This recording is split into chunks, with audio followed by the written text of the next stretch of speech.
if you want to boycott and you're struggling with boycotting, you know, the brands that you wish you could boycott, there's a few things you can do to make it easier on yourself. I think um, you already said this before, or I said it before. I think I said this one before myself. You're going to have more impact if you boycott something that has a collective movement behind it. And there's a great story we found, and we'll post a link to it, uh, where somebody's talking about the boycotts in the Twin Cities, specifically Target. And the expert says, when you look at the boycotts that have been successful, they have sustained pressure and they're coming from coalitions, not individuals. No one cares if Amy O'Connor, that's the speaker, boycotts Walmart, but coalitions have power and are able to put pressure on companies. So that's one. So if you really want to have the most impact, like Scott Galloway's is a concerted effort. So if you want to join Scott Galloway's, that's an option. That's an example of that. The second thing, and again, I really appreciated Scott Galloway and Kara Swisher, who share a podcast.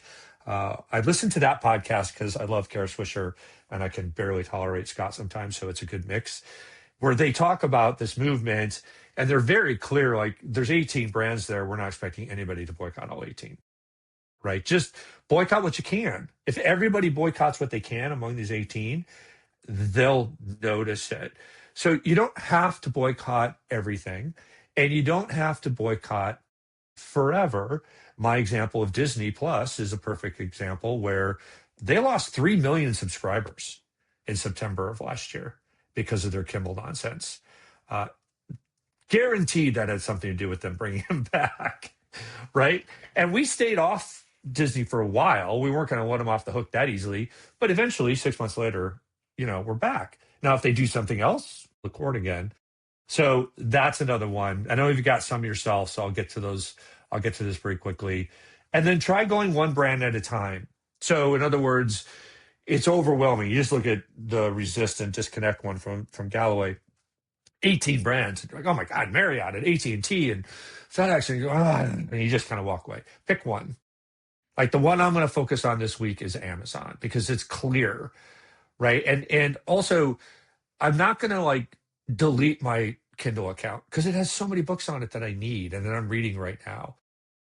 I'm going to definitely cancel Amazon Prime, but I won't cancel my account. I just won't buy anything more from there. No more books from Kindle, no more Audible books, because that happens to be Amazon, and no more products. And that's the one I'm going to focus on. And I guess my challenge to people is that everybody listening to this, the thousands, because we know there's thousands of you, the thousands of you that listen to this, pick one and then let us know by the end of next week. What did you pick? And did you do it? Right? There's one thing to say, I'm going to do it, and it's another to say, I did it. So, Des, by the time we come back and record next week, I will have had to have taken these steps with Amazon. I'm committing to that. That's my challenge.